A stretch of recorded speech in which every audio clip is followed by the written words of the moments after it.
Bonjour. Alors, on commence le travail d'aujourd'hui avec les exercices 12, 13, 14 et 15 de la page 175. Donc d'abord l'exercice 12. Dans la classe de Dimitri, on choisit un élève au hasard et on s'intéresse au nombre de frères et sœurs qu'il a. Les probabilités de chaque issue sont données dans le tableau ci-contre. Quelle est la probabilité de choisir un élève qui a au moins 2 frères et sœurs? Regardons.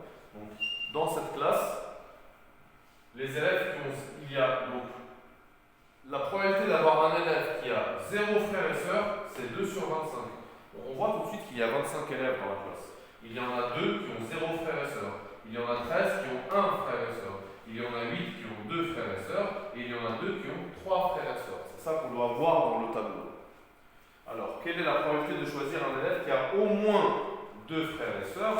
Ça veut dire, ça va être tout ça. Soit il en a 2, soit il en a 3. Donc la probabilité de choisir un élève qui a au moins 2 frères et sœurs, eh ben, ça va être 8 sur 25 plus 2 sur 25.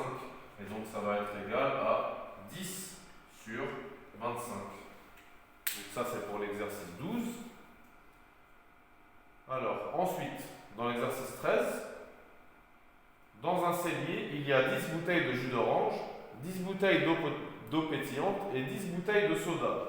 Quelle est la probabilité que ce soit une boisson gazeuse? Ah pardon, je n'ai pas lu ça. On prend une bouteille au hasard dans ce cellier. Quelle est la probabilité que ce soit une boisson gazeuse? En tout, il y a combien de bouteilles? 10 et 10 et 10. Il y a 30 bouteilles. Au total, il y a 30 bouteilles. Il y en a combien qui sont des boissons gazeuses?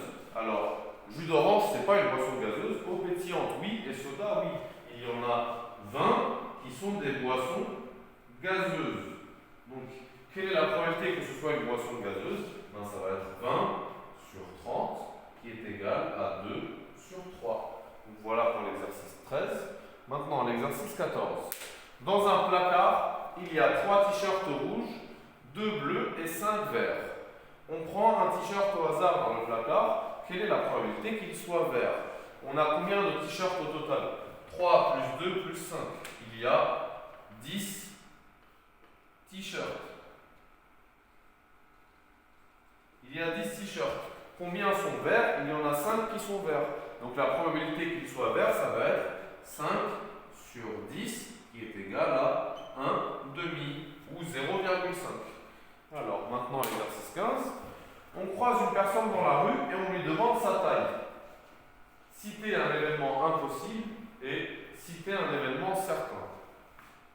Un événement impossible, quelque chose, quand on demande à quelqu'un, on croise quelqu'un dans la rue et on lui demande sa taille, un événement impossible, ça serait la personne mesure, par exemple, la personne mesure plus que 3 mètres. C'est impossible.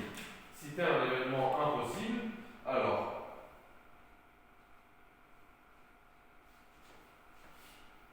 la personne mesure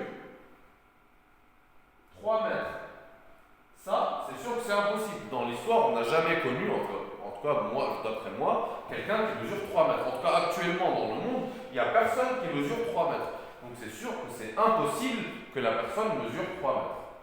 Citer un événement certain, eh ben, la personne mesure moins que 3 mètres. C'est sûr que la personne mesurera moins que 3 mètres.